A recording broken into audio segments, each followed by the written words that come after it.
I think I remember how to stream. It's It's been so long. all those years ago.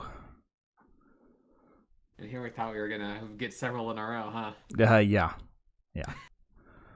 Ah, What is this? the What best laid plans of mice and men. there was? We were supposed to do this one like 3 weeks ago, right? Like 2 weeks ago. Okay. Yeah.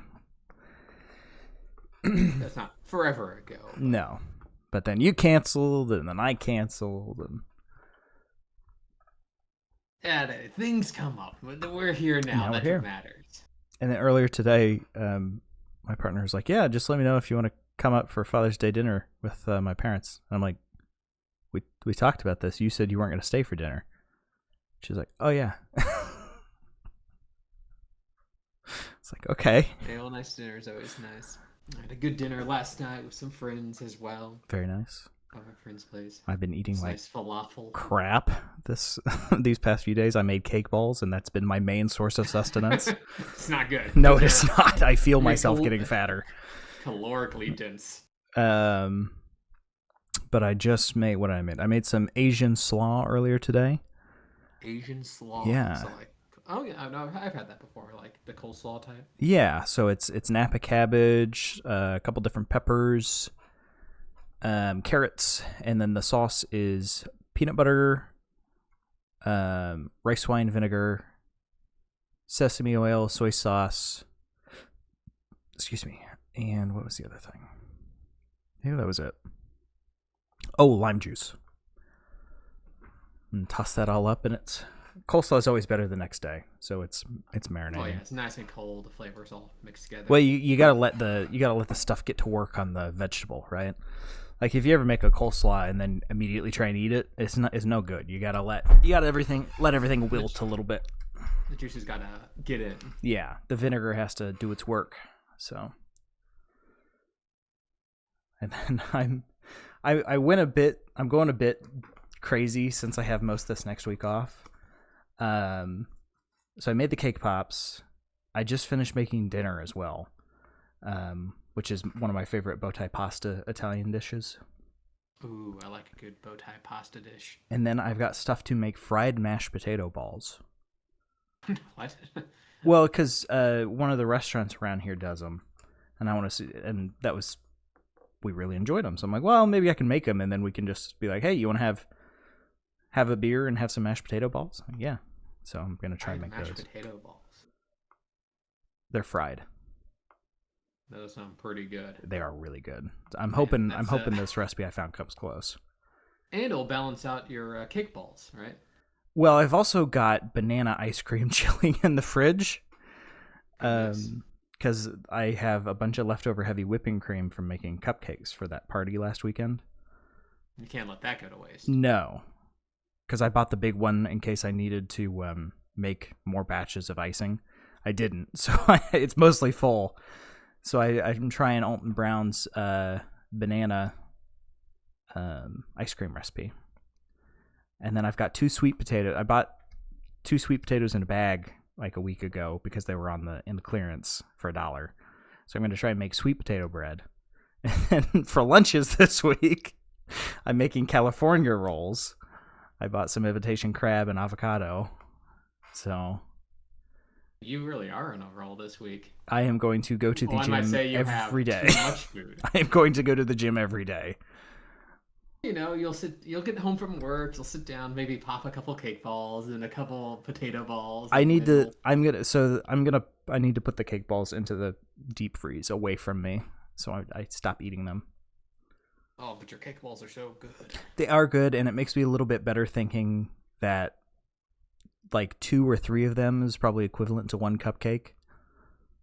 So it doesn't feel as bad. Those are Okay, those fine. things are pretty- It's 2. 2 is equal to 1 cupcake, so it's not as bad. But I've definitely had way too many.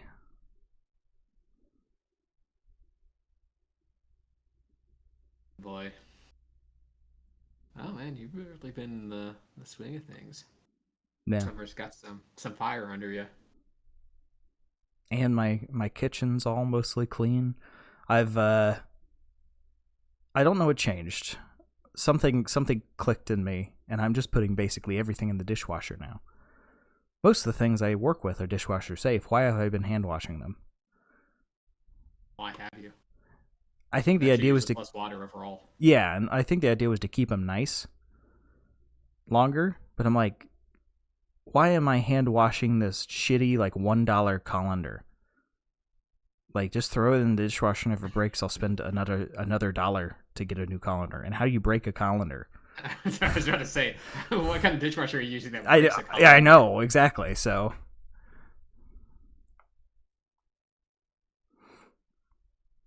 that's been nice. Just you throw everything in there, and you're good to go. How long have you had this dishwasher? Like 3 years? The whole time I've lived here, yeah.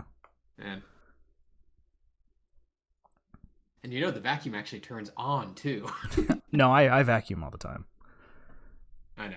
I do need to get one that can do hardwood floors, because it's like a carpet-only vacuum. I don't know why. It's an old vacuum, but...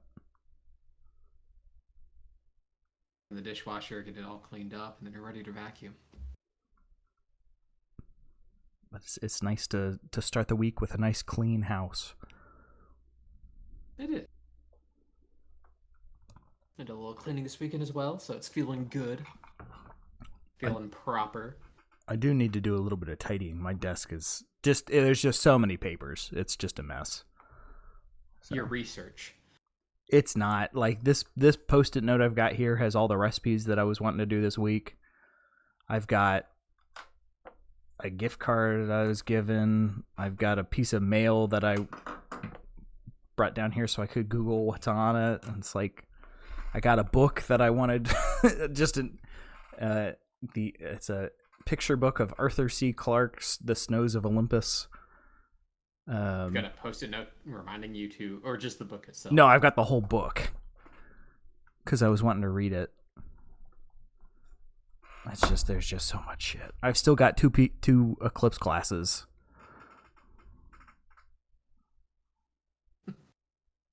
So just books and glasses. It's just a lot of papers and clutter. Like, it looks like a desk. It's fine, but I would like to have more usable space. So, well, speaking of usable space, I don't know how to segue this. You want to start? Yes. Also, welcome back to Audio Shop. Whoa! I didn't realize we switched roles. What's going on here? Huh? Well, you segued, so I felt you kind of tossed the ball into my court. Fair enough. Take it back. I don't know what to do now. Okay. Yeah. I see how it is. So, welcome back, everyone, to the Audio Shop podcast. It has been a hot second since we've done one of these, but life comes up. Life gets in the way. Sometimes you want to here and now. Yeah, sometimes you want to go hug your Meemaw. Sometimes you're accompanying someone to the ER. It's life happens. Sometimes in that order. Mm-hmm. Yeah, that may or may not be the reasons that the past 2 weekends didn't happen. But anyway, we're here now, and that's what matters. So we're a little late on this album because you're wanting to do this. It just came out fairly recently. I mean, it probably came out. What was the exact date here? It says May 3rd. Yeah, May 3rd. So I mean, we're. Uh-oh. Cooper? Hello? You disappeared there for a second. Can you hear me now? Yeah? Yeah, so it's about a month and a half behind. So still fairly new. Mm-hmm. This is a album by the band known as the Lemon Twigs. And I had not heard of them before this. I think I've I got recommended one of these songs recently. But I'll talk about it when I get there. But yeah, Cooper's like, yeah, hey, I really like these guys. They just came out with a new album. You want to listen to it? I'm like, yeah, sure. Yeah, I was actually a really big album that released last year, which was a fantastic album. And so I was like happy to see that they released an album again so. Uh-oh. Am I glitching out again? Did you say anything after quickly? No. It's snipping off the end of your words. Then it sounds like. Maybe that's just how I talk. No, I don't think. Fast. I don't think you would. Is that working? I don't think you would say quit. No. It came out very quickly. Because they had a album release in 2023 called Everything Harmony, and now they've got another album release in 2024. Dream Is All We Know, which is what we're reviewing today. And Everything Harmony was one of my favorite albums of 2023, so I was very excited. High praise. So it turned around. And I will say, having looked at their Spotify page before this, all of their top songs are from this album right now. So it seems like they're just getting better and better. Or people are just discovering them, one of the two. As a little bit of background for the Lemon Twigs, so they are an American rock band from Long Island, New York. They consist of the brothers Brian and Michael Diardio. Hopefully I'm pronouncing that right. And they're both vocalists, songwriters, multi-instrumentalists, with their songs being largely influenced by the styles of 1960s and 70s pop and rock. And this is their 5th studio album. Like you just said, Sam, came out May 3rd, 2024. And of course, performed and produced by the two brothers. In fact, one of the songs features Sean Ono Lennon on the bass guitar. And so their newest track. Yeah, and I didn't know what to expect coming into this, but the first song here, track 1, really tells you exactly what it's going to be like. So do you want to jump right into it then? Yeah. Let's get on started. Number 1, My Golden Years. Which I think, like you said, sets the mood rather quickly. Yes. Really shows that old school style they're going for. And I would think even for most of the songs on this album, this point that I wrote for the first one stands. If you told me that this had come out this year, I don't think I would have believed you. So they're rather impeccable in terms of their styling. They are amazing. It's got the modern quality of life improvements one could say from the 60s, especially in terms of like audio balancing. So they don't emulate those kind of factors, but in terms of the actual just vibe, the style, the soul, it's very reminiscent. I noted it's very, a lot of it's Beach Boys. They've got the really heavily stacked vocals around the 145 mark, which I love that sound. But there's also, every once in a while, a little bit of other bands sneak in. And this one, there's very heavy Beatles inspiration around the 110 mark. Some very early Beatles harmonies there. And they mainly emulate the Beach Boys, but there's a couple spots I'm like, okay, I know what you're doing there. You're not being subtle. I'm picking up on that. Right. And by no means do I think they're trying to be subtle. No, they're not. Obviously, I think they're very clearly trying to go for, even for possessed by like Brian Wilson's ghost. Yes. I don't think he's dead, but no, it's incredible. It's so good. Their vocals are quite good as well. Yeah, and I think it helps that Brian, one of the brothers named Brian, right? Yeah, Brian and Michael, that they're both very good instrumentalists and vocalists. Mm-hmm. So it's an interesting case of you get two very good vocal types, but also they layer them and then they layer against themselves. So it's a very full sound. So you get those stacked to the roof vocals that are just, they're so nice.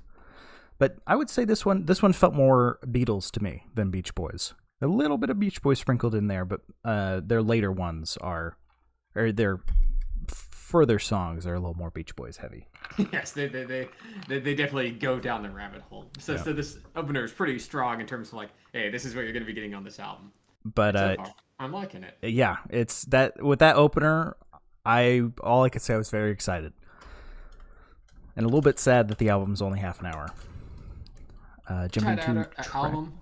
I assume that's probably largely due to the fact that they got this one out pretty quickly after their last one. And the quality is phenomenal. throughout the whole thing. So all killer, no filler. yes. But we'll go on to track number 2 then. They Don't Know How to Fall in Place. This one starts with a little bit of harpsichord sounding synth in the background there. The vibe I got from this one is Stevie Wonder backing for the Beach Boys. Ooh, I like that.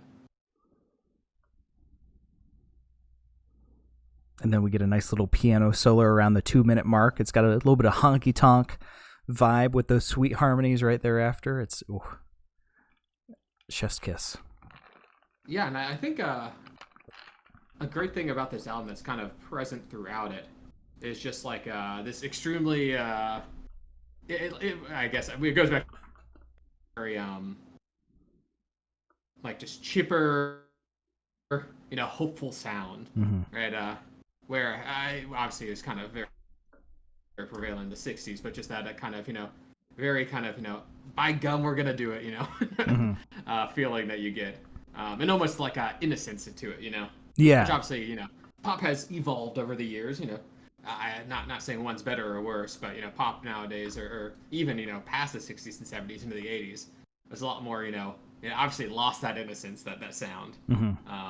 So this is actually, quite a rarity in terms of modern pop.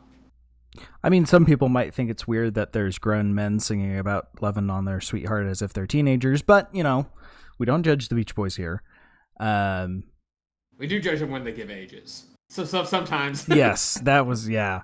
Oh, she's just 17. Like, oh, okay.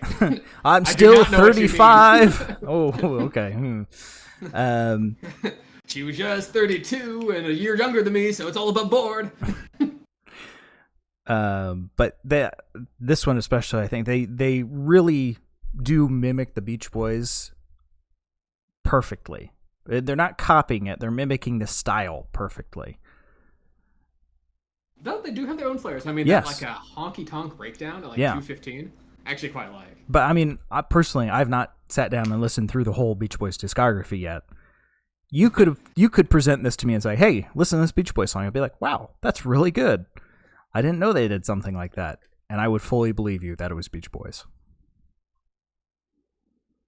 Oh yeah. I mean, mainly because I trust you and wouldn't expect you to deceive me that way. But I didn't say that, Sam. You said that. I'm gonna be mad at you for this scenario I'm inventing in my head. No. How could you deceive me like this? How about we go to track number 3 then? Sure thing. Church Bells.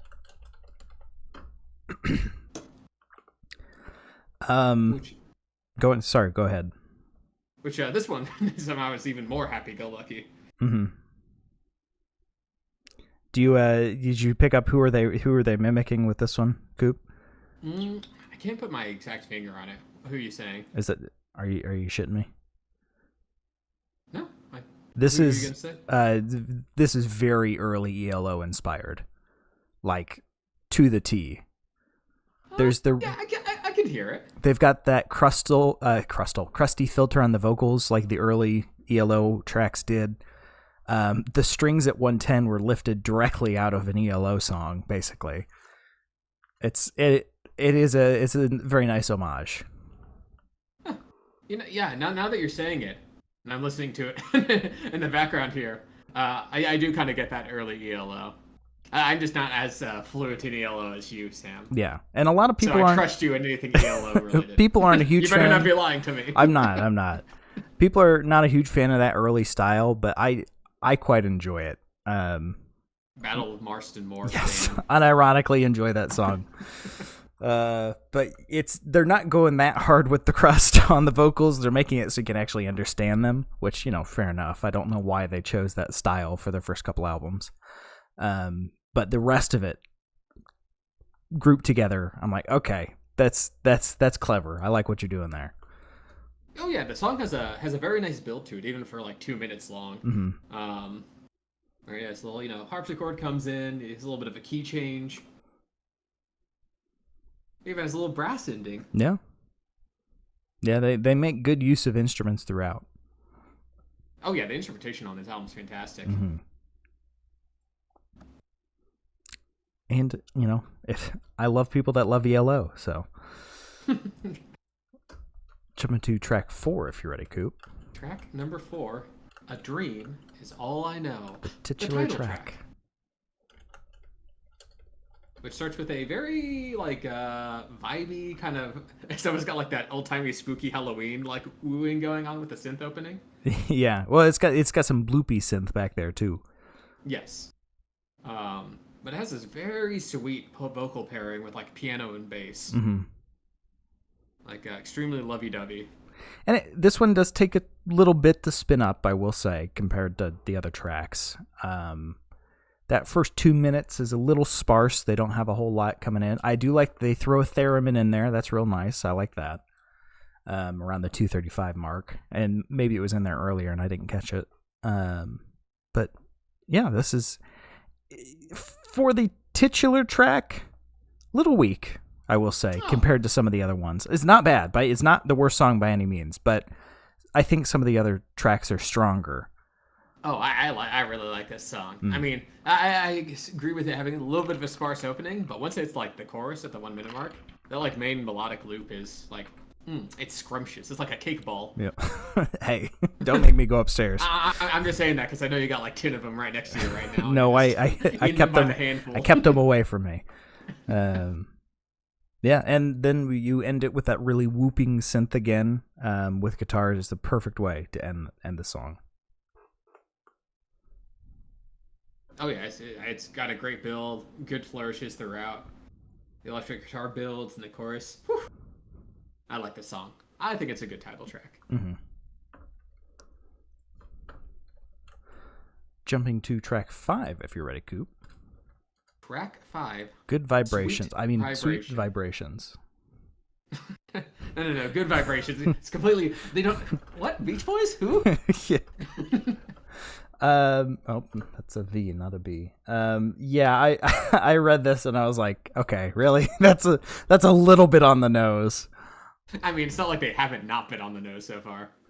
And I was gonna be like, okay, maybe they're out of the doghouse with the Beach Boys lawyers, and then we hit the minute 30 mark. I was like, okay, this is you know what you're doing here. Oh yeah, no, it's got a very a very Beach Boys sound. It doesn't sound like the song Good Vibrations. No, it does not, but it's you're getting close. But I mean, it's got a good piano, violin, vocal pairing. Nice little honky tonk piano in the background. Yeah, and the strings in this song especially, they have so much love put into them. They sound spot on for the era they're trying to mimic. It's amazing.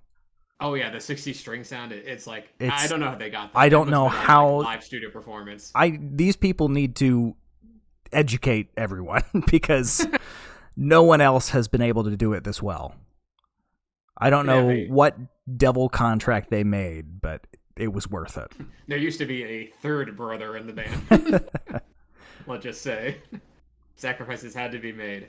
Well, and then it has a very chipper la la la breakdown. This is a happy song. Yeah, it's insane. It's crazy. Hopefully it's worth the lawsuit, but you know. It's a tribute. Jumping to track number 6 if you're ready, Coop. Yes. Track number 6. In the eyes of is it of the girl? Yes. Which is your slow dance ballad song. Almost doo-wop. Almost doo-wop, kind of late 50s vibe here. Almost sock hop-ish. Has all the hop-ish. modern flourishes. No, it's not sock hop-ish. It's a slow ballad. You know, your sweetheart and you are dancing at it at the old barnyard at the sock hop. Yeah. Well, yeah, but it's not sock hop music. I still associate it with the adjacency. But man, those harmonies are just hypnotic. They do it so well. It is insane how good they make that sound.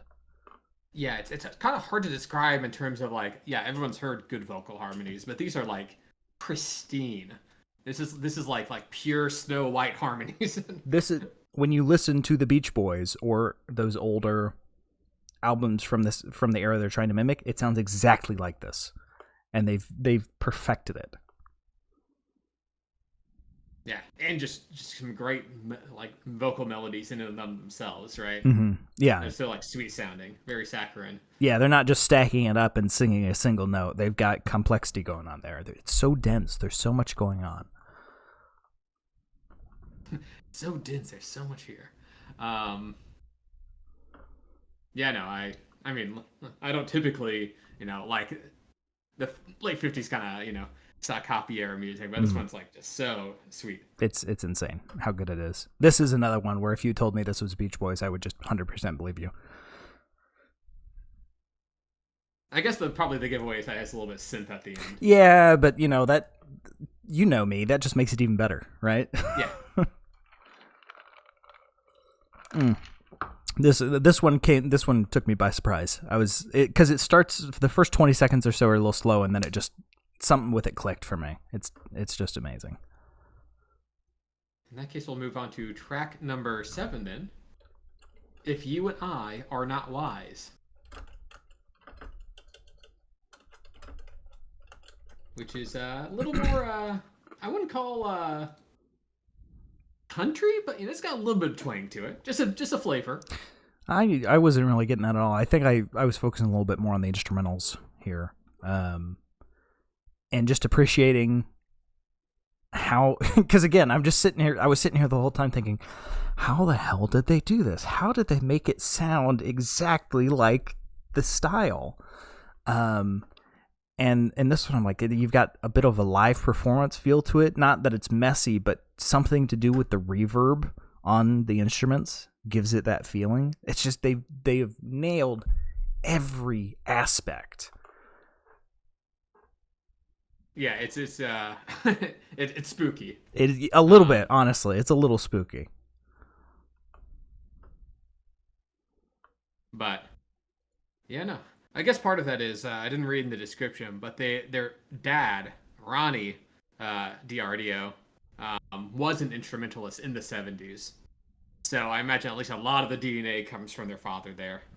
I mean, that's fair enough, but even then, I mean, there's people from the 70s that are still making music that they can't do it anymore. They're not doing it to this. They're not making this anymore. Right. No, not to say that it's easy. No. I mean, but like Hackney Diamonds, that wasn't a very good album. Yeah. And, they've made good music in the past. Probably because it takes a lot of effort. Yeah. So. And when you're 78 years old. Yeah, it's fair. You don't really have anything to prove at that point. That's a good point. But yeah, this I will say, ending on this one, a little bit weak, but it's the only and only by a little bit, and it's the only one, so I'm going to shut up about it. Yeah, they didn't take that from most 60s albums. Yes, their songs have strong endings. They do everything. Anytime I've complained, they do the opposite. It's like an HD remaster. Yeah. 70s, right? They keep the spirit of things, but they get some quality of life improvements there. Yeah, exactly. Which then we can go to track number 8. 8. How Can I Love Her More? Which okay, if you're gonna call out the ELO earlier, this one's basically just a Turtles song. I'll be honest, I don't know if I can name a Turtles song.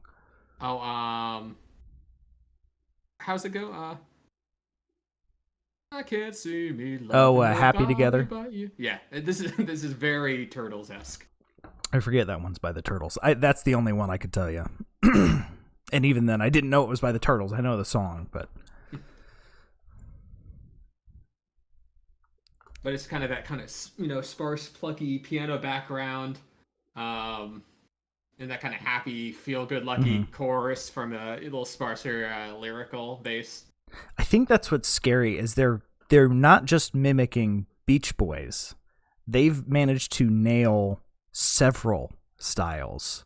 Yeah, this is a spirit, which is honestly scarier. They didn't quite hit yellow, I'll say, it was good, but it weren't quite there. But Beach Boys, Turtles, Beatles, fucking spot on. It's insane. And when this song came on, this was when I was sitting here thinking, crap, I got to pick a favorite.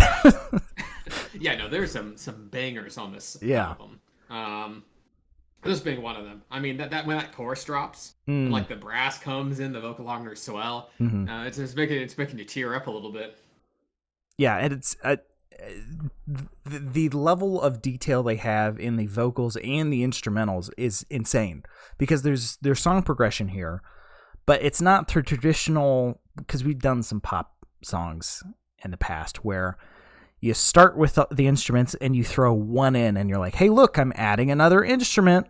And you're like, there's the progression. And then a minute later, look, I'm adding another instrument. Here's my progression. Here, it's just all happening constantly. An instrument will come in for a minute.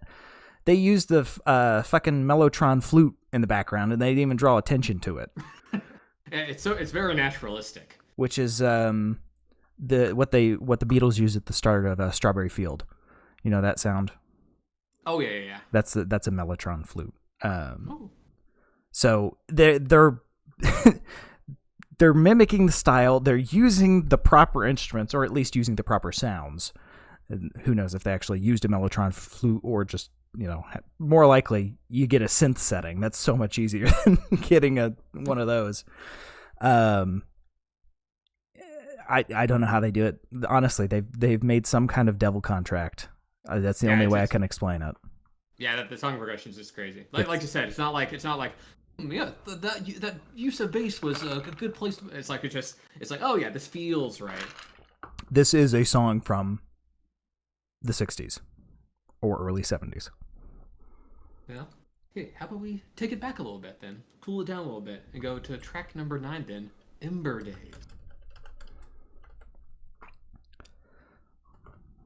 which goes a little more mellow, a little more acoustic. But they again, they can do these slow songs just as well as the more poppy ones. Like it's honestly scary. Like, even though obviously this isn't as bombastic, even as the last song. Mm-hmm. It's like just the very tasteful use of the acoustic, and then those melodies are like, the harmonies aren't fair. Yeah, that they use on this album. They've still got the harmonies in this one stacked to the roof. It's there's so little, so in this one there's so little backing track in that first minute, but because of those harmonies, it's a full sound. It's got a very the Temptations kind of vibe, Four Seasons. Almost it's not an a cappella song, but no, so heavily focused on those harmonies. Yeah, and it's the skills they show. They're not sticking to just copy paste. They're just jumping all around the shop. Crazy. They can do the slow. They can do the fast. Is there anything they can't do? Well, let's find out if we go to track number 10, Peppermint Roses.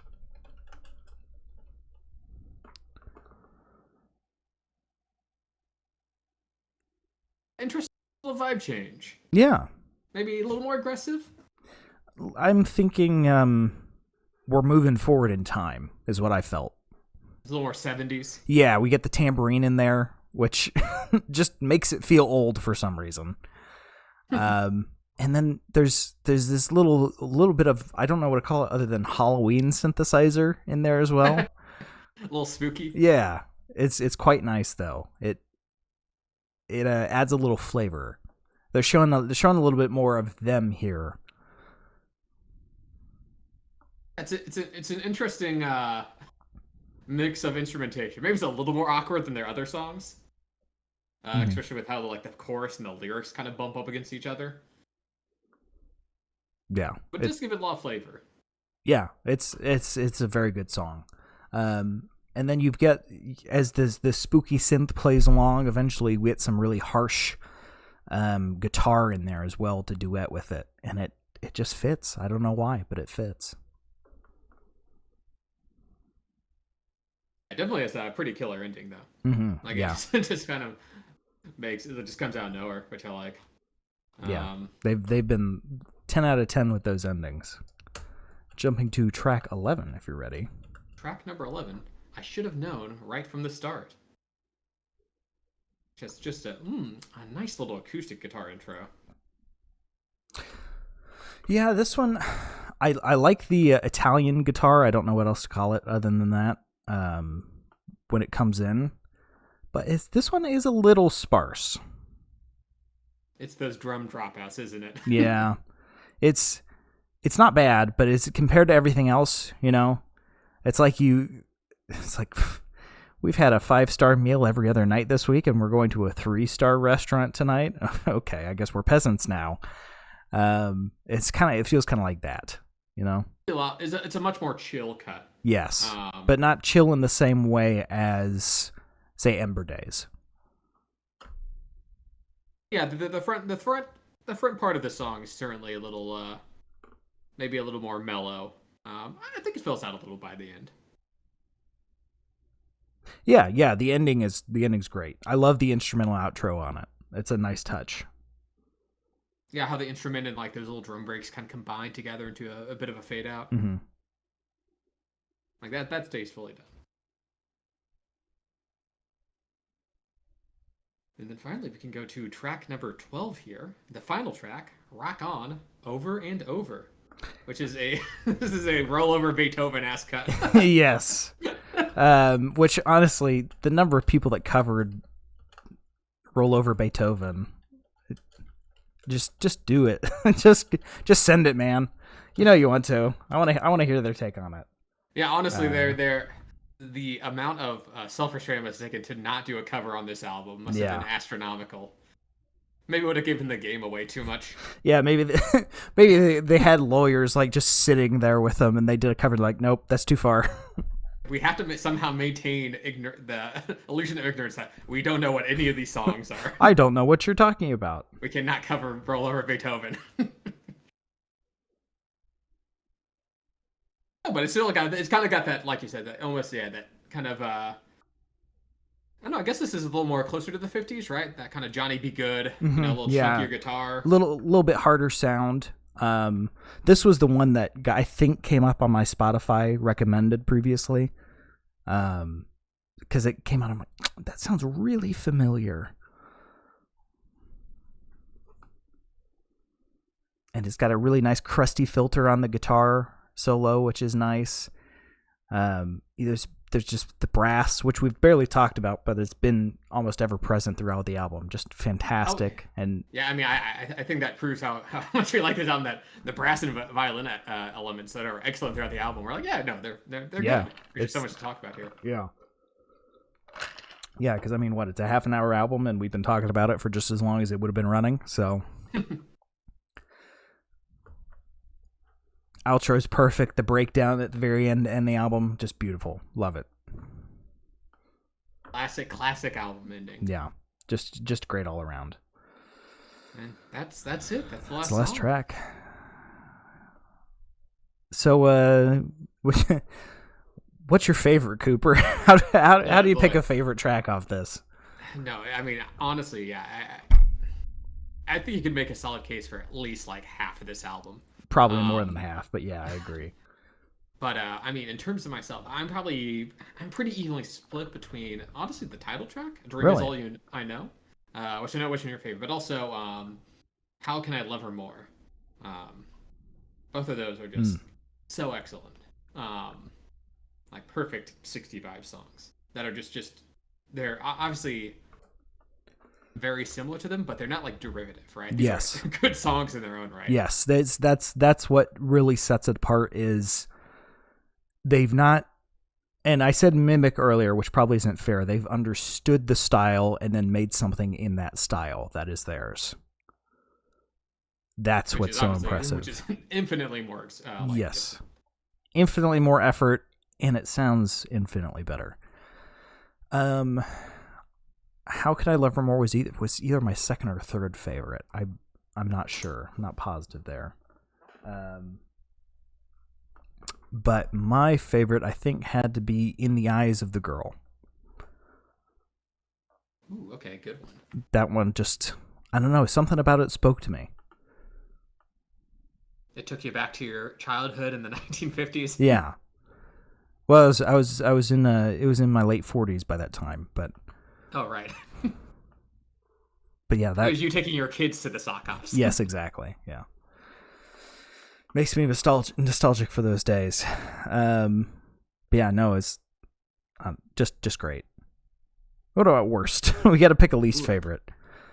I honestly, out of all of them, probably Peppermint Roses. Really? Okay. I felt it was a little sloppier than the rest of the songs.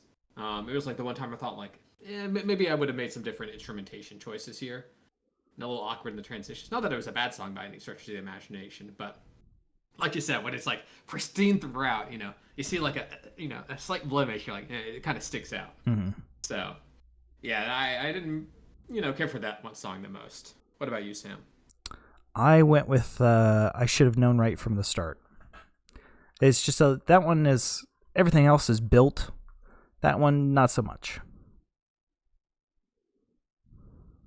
Okay, fair enough. A little more, a little more B-sidey.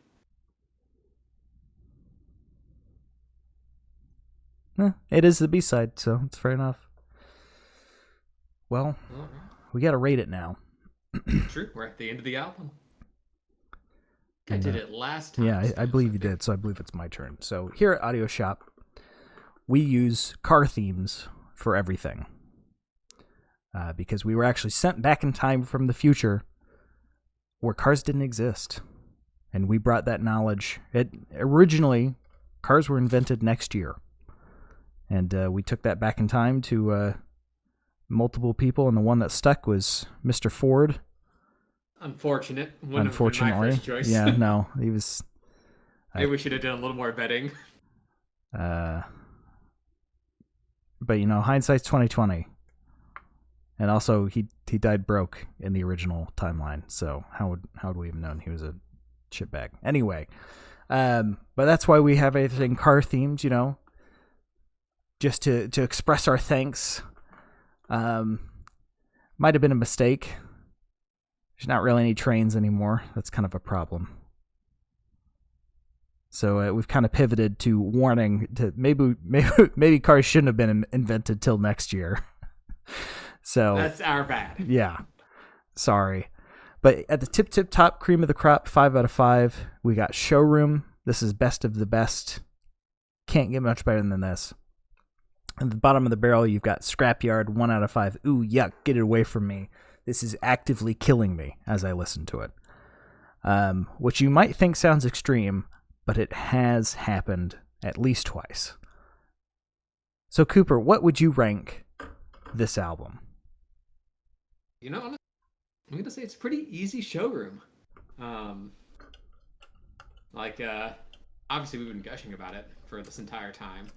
And, maybe there's a song or two here that's a little on the weaker side. But, banger after banger on this album. Yeah. It sticks. It's it comes out with a mission, and then it just, delivers on it, as well as, it aces the assignment, as well as, aces, 3 other assignments at the same time somehow. Mm-hmm. In terms of just being, obviously, an excellent throwback album that has a bunch of great original material that somehow, both emulates and, builds upon, 4 different types of bands from the 1960s. Yeah. Without being derivative. Very fine line that they walk here, and it's just a great listen throughout. Highly recommend. Yeah. What about you, Sam? Yeah, easy Showroom. Probably best album of 2024. It's better than several albums we've listened to from that era. Yes. Like I said, HD remake. Yeah, it's incredible. It's such a good album. Sam, would you be surprised if I told you that I still prefer their previous album, Everything Harmony, over this one? I would call your bluff and say if I listened to it, I'd probably disagree, but I am definitely going to go listen to it now. Yes. I guess sometimes whichever album you listen to first, becomes your favorite. But this is incredible. This is, not only did they manage to mimic the style of the Beach Boys, they threw in the Beatles, they threw in the Turtles, they threw in a little bit of ELO. They've nailed it. I don't know how. It's incredible. Music. What a concept. Yeah. I really hope they make another album like this. It could be the same album again, and it'd still be just as good. So yeah, go out, listen to it. Yeah, please stop, leave here and go listen now. It's that good. Well, that's all we have there. Now we're going to roll on over to the spare tire, which is just whatever else we've been listening to the past 2 weeks. What have you been listening to, Sam?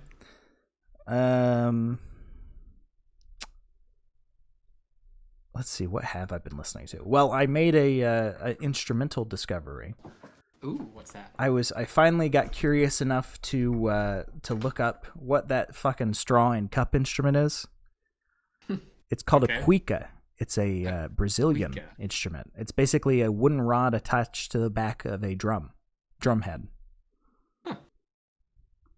It's called a cuica? Yes. And it makes a squeaka? Yep. It makes that squeaking noise. You play it with a piece of cloth on the rod. It's a very fun instrument.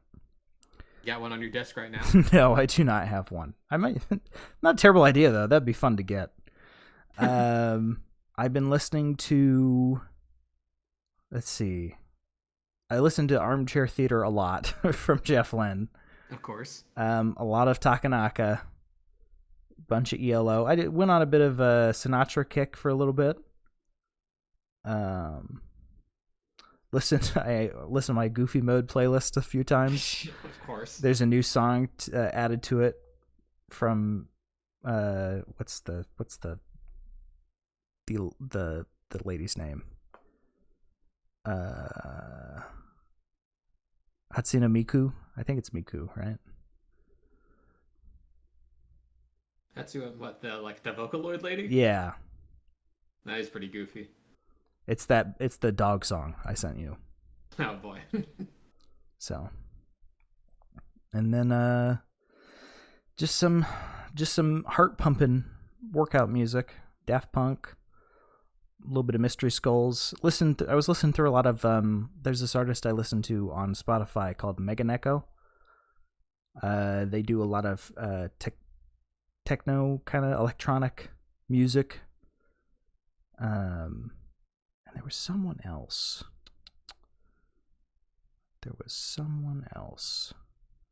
That quite a few. Yeah, there's what's their name? They're a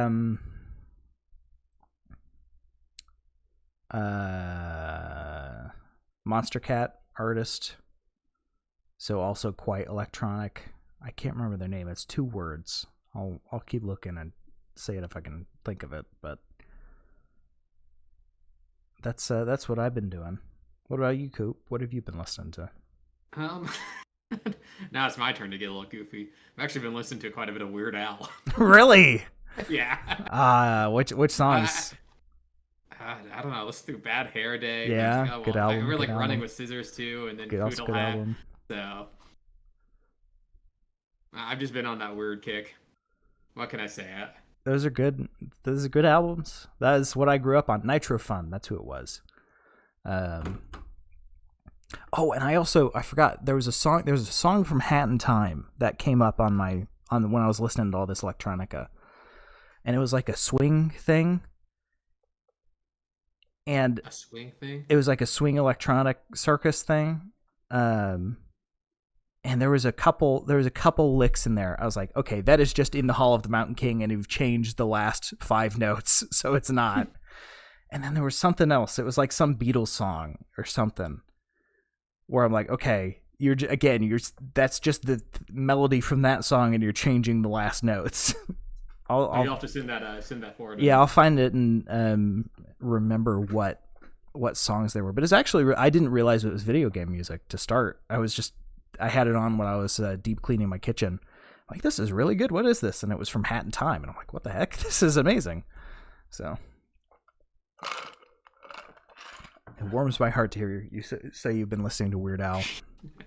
Yeah. Was Weasel Stomping Day on those? I think that was on Bad Hair Day. Right? I don't think I listened to that one. Oh. Christmas at Ground Zero. That was one I listened to a lot as a child. that one. That's a good one. Yeah. That explains a lot. Does it? That's why you cry every Christmas.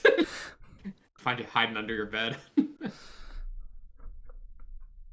No, I've also been listening to some Joey Valence and Bray.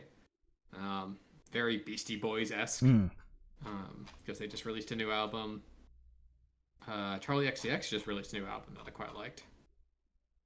Yeah, I've been seeing. I spend too much time online, and I spend too much time on Reddit, and there's been people complaining about her and Taylor Swift. But I've seen nothing. I just like the album. Yeah, it's. I'll introduce you to some of the discourse. Do you know how many different versions of the new Taylor Swift's new album, No, I do not. Dead Poet Society, there are? I don't.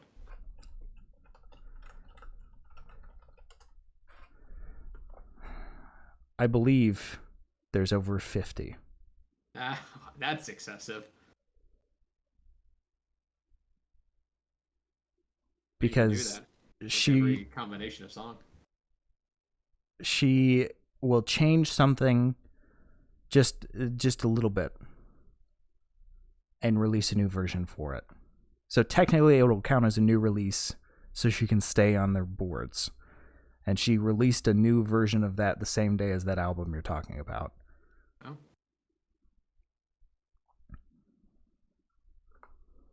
But every single version is a limited release, and she'll get it printed on vinyl to sell, and it's...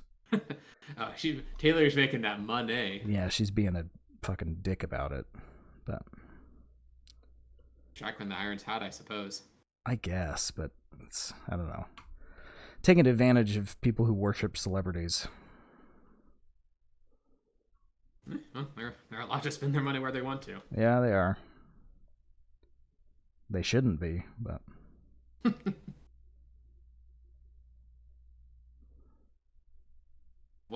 Who can you imagine just listening to a single artist for most of your life? Somebody like that should probably seek help. I'd say so. All right, well, that's about it. Yeah.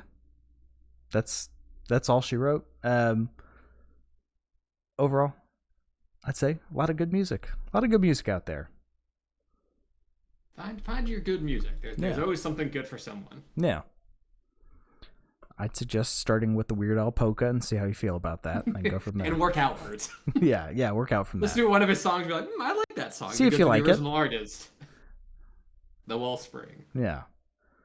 But if you liked what you heard and you want to hear some more, on the Twitch page, there's a picture of Jeff Lynne. He's the guy with the aviators and the afro, and that'll take you to our YouTube page. And something I keep meaning to bring up, Coop, and I forget, because I think we've only done one episode since it happened, but Richard Tandy passed away recently. Richard Tandy. He was the keyboardist for Electric Light Orchestra. Oh, okay. And he was the main reason that